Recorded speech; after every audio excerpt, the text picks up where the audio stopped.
ఇదే పైడేట్ జాతర.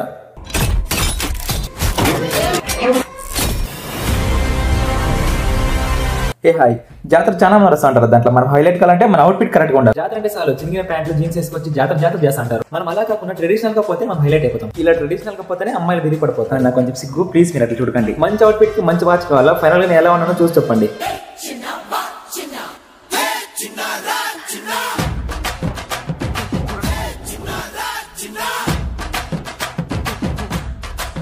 అవుట్ఫిట్ నచ్చితే కింద కామెంట్ పెట్టండి. అలానే మా అమ్మ దగ్గర క్వశ్చన్ అడిగాను, నేను జాతర పోతాను కదా, ఆడవారు నాకు ప్రపోజ్ చేస్తే ఏం చేయలేను. ఫైనల్ గా మేమైతే ఇంటి నుంచి అయితే రెడీ అయ్యి స్టార్ట్ అయిపోయినాం. మా ఇంటి దగ్గర నుంచి పైడేటి జాతర పోవాలని 2 కిలోమీటర్స్ పైన అవుతుంది, కానీ మేము నడుచుకునే పోతున్నాం. ఎందుకంటే ఈ హ్యాపీనెస్ మళ్ళీ రాదు కాబట్టి.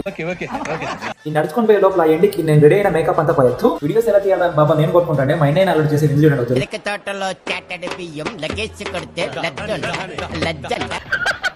ఇలా అయితే జాతరలోకి పోయి చాలా లేట్ అవుతుంది అనుకుని మనసులో దేవునితో కరుణించావా, గాడి పంపించావా అంటే మా ఫ్రెండ్ గాడి పంపించేశాడు. ఇదే పైడేట్ జాతర.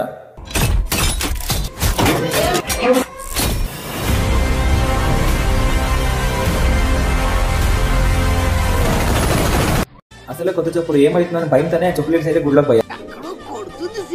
మన దరిద్రానికి దేవుని చూడాలనుకుంటే టికెట్ తీసుకోవాలంట. అక్కడ కనిపిస్తున్న దేవుడే సుబ్రహ్మణ్యం స్వామి.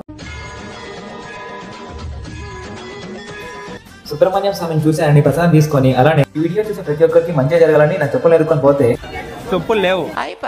మా ఫ్రెండ్ అన్నాడు, గుడి ముందు ఇడిచిన చెప్పులు పోతే దరిద్రం పోయినట్టు. నిజమే అంటారా? నేను మరీ అంత ఎదవలా కనపడుతున్నారా? ప్రతి ఒక్కరు జాగ్రత్తగా వినండి. నేను మీ అందరి దగ్గర ఒకటి అడుగుతాను. మా ఊరు సుబ్రహ్మణ్యం స్వామి జాతరలో చాలా కాలం నుంచి ఒక ఆచారం ఉంది. అదేమంటే జాతరకు వచ్చే ప్రతి ఒక్కరు భక్తాదులు వారు ఉపవాసం నుండి దేవుని దర్శించుకొని రావాలని వస్తారు. దేవుని చూసిన తర్వాత ప్రతి ఒక్క భక్తాదులు పులాకులు అనే ఒక ఆచారం ఉంది. అది ఏమంటే సుబ్రహ్మణ్య స్వామికి పూజ చేసిన పూజారులు అంటే బ్రాహ్మణ స్వాములు దేవుడికి ప్రతినిధిగా వాళ్ళు నైవేద్యాన్ని స్వీకరిస్తారు. ఆ నైవేద్యానికి అంటే భోజనం తిన్న స్వామీజీలు యూజ్ చేసిన అరటాకిని ఎవరైతే మార్నింగ్ నుంచి ఉపవాసం ఉంటారో వాళ్ళు తిన ఆ నైవేద్యం ఆకిని తీసుకొని తలపైన పెట్టుకొని ఆ జాతర పక్కలనే ఉన్న ఏటిలోకి వెళ్లి దాన్ని వేసేస్తారు. ఈ ఒక ఆచారాన్ని మీకేమనిపిస్తుందో నాకు కింద కామెంట్ పెట్టండి.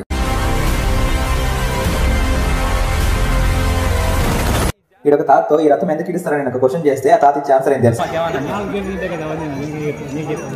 ఇప్పుడు మ్యాటర్ ఏమంటే రథం ముందు అంటే అక్కడ పెట్టారు కదా, ఉండాన్ని కాల్చి జాతరకు వచ్చిన ప్రజలకి ఏ ఆపద రాకూడదని ఒక హోమంలో మంచి పూజ చేశారు. ఆ పూజ చేసిన తర్వాత అయితే ఈ రథాన్ని లాగుతారు. సారీ చెప్పడం మర్చిపోయా. తర్వాత ఇంకొకటి ఉంది. ఆ రథాన్ని లాగేటప్పుడు వాళ్ళు ఏమైనా కోరికలు కోరుకొని ఒక అరటిపండు పైన వాళ్ళ కోరిక రాసి దాన్ని విసిరితే వాళ్ళు అనుకుని అయిపోయిందంట. అందుకే మేము అందరూ ఈ సలహా పార్సిబిలిటీ అని రాసి దేవుని చేసాం.